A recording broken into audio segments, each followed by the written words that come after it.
જય શ્રી કૃષ્ણ મિત્રો, કેમ છો બધા? સ્વાગત છે તમારા બધાનું મારી ચેનલ કુક વિથ મોનિકા મશરૂમમાં. તો આજે હું તમારી સાથે શેર કરીશ ફરાળી પેટીસ, એ પણ આપણે તળિયા વગરની બનાવીશું.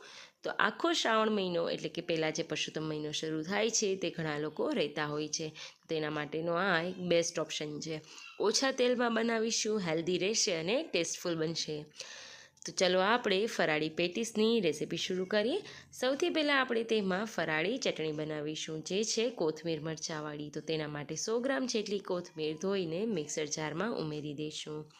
ત્યારબાદ 1 ઇંચ આદુનો ટુકડો, 1 મરચું, 1 મોટી વાટકી જેટલા શિંગદાણા, અડધી વાટકી જેટલા લીંબુનો રસ, 1 ચમચી શેકેલું જીરું, 2 ચમચી જેટલી ખાંડ અને 1 ચમચી મીઠું ઉમેરી સારી રીતે આ ચટણીને ક્રશ કરી લઈશું. તો તૈયાર છે આપણી લીલી ચટાકેદાર એવી ધાણા મરચાંની ચટણી. ખજૂર આંબલીની ચટણીની રેસીપીની લિંક હું તમને ડિસ્ક્રિપ્શન બોક્સમાં આપી દઈશ. ત્યારબાદ પેટીસમાં હોય તેવું એકદમ ટેસ્ટફુલ મીઠું દહીં બનાવીશું, જેના માટે 1 વાટકા જેટલું દહીં લઈશું. ત્યારબાદ તેમાં 1 ચમચી જેટલી દળેલી ખાંડ ઉમેરીશું, અડધી ચમચી જેટલું મીઠું ઉમેરીશું.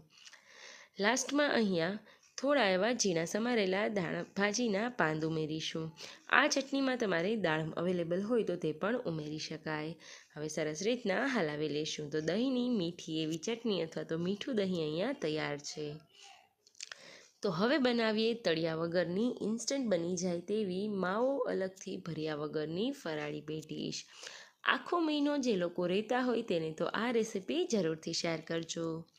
હવે અહીંયા એક બાઉલમાં અડધા કિલા જેટલા મેં બાફેલા બટેટા લીધેલા છે, જેની ઓલરેડી છાલ મેં ઉતારી લીધેલી છે.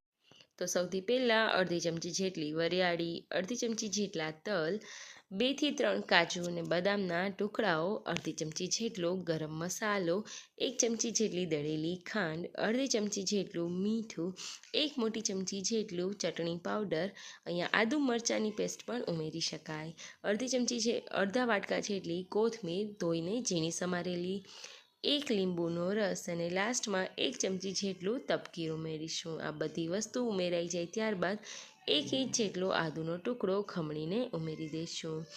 1 મરચાંના ઝીણા ઝીણા પીસીસ કરીને ઉમેરી દઈશું. જેમ કીધું એમ આદુ મરચાંની મિક્સમાં પેસ્ટ પણ ઉમેરી શકાય. હવે આ બધી વસ્તુને સારી રીતે હું મિક્સ કરી લઈશ. આમાં પાણીનો ભાગ બિલકુલ નથી, તે તમે ખાસ જોજો. બટેટા બાફતી વખતે જો તમે વરાળમાં બાફશો તો તે ખૂબ જ સરસ રહેશે અને પેટીસ એકદમ સોગી બિલકુલ નહીં બને. હવે આ બધી વસ્તુ મિક્સ થઈ ગઈ છે, તો હું હાથ વડે જ નાના નાના ગોળા વાળી લઈશ.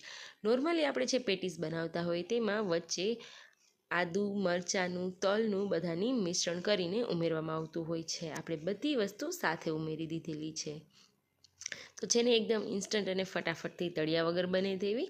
હવે અહીંયા હું તેને તપકીરમાં રગદોળી લઈશ. હવે આ જ રીતે હું બધી પેટીસને અહીંયા વાળી લઈશ. તો ફ્રેન્ડ્સ, હવે આપણે અહીંયા અપમનું એક જે પેન આવે તેને ગરમ મૂકી દઈશું. તેમાં થોડું તેલ ઉમેરી દઈશું. વચ્ચેના હોલ્સમાં જે તેલ છે તેમાં આપણે અગેન એન્ડ અગેન પેટીસ તળી શકશું. હવે અહીંયા 1 બાય 1 બધી પેટીસ આપણી તૈયાર છે, તો તેને મૂકતા જઈએ.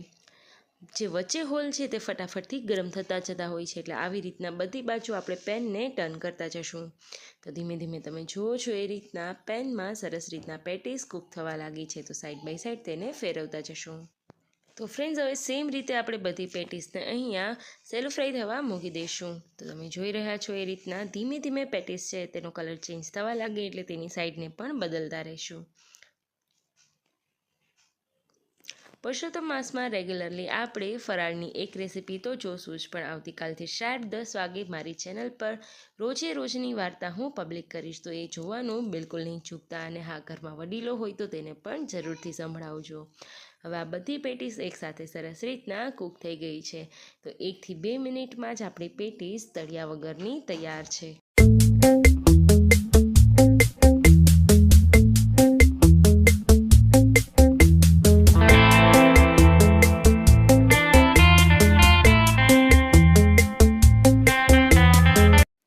તો ફ્રેન્ડ્સ, બિલકુલ ખબર ન પડે કે આ તળેલી છે કે આવી રીતના અપમ પેનમાં બનાવેલી તેવી પેટીસ બનીને બિલકુલ તૈયાર છે, જેને આપણે લીલી ચટણી અને ખજૂર આંબલીની ચટણી સાથે સર્વ કરીશું.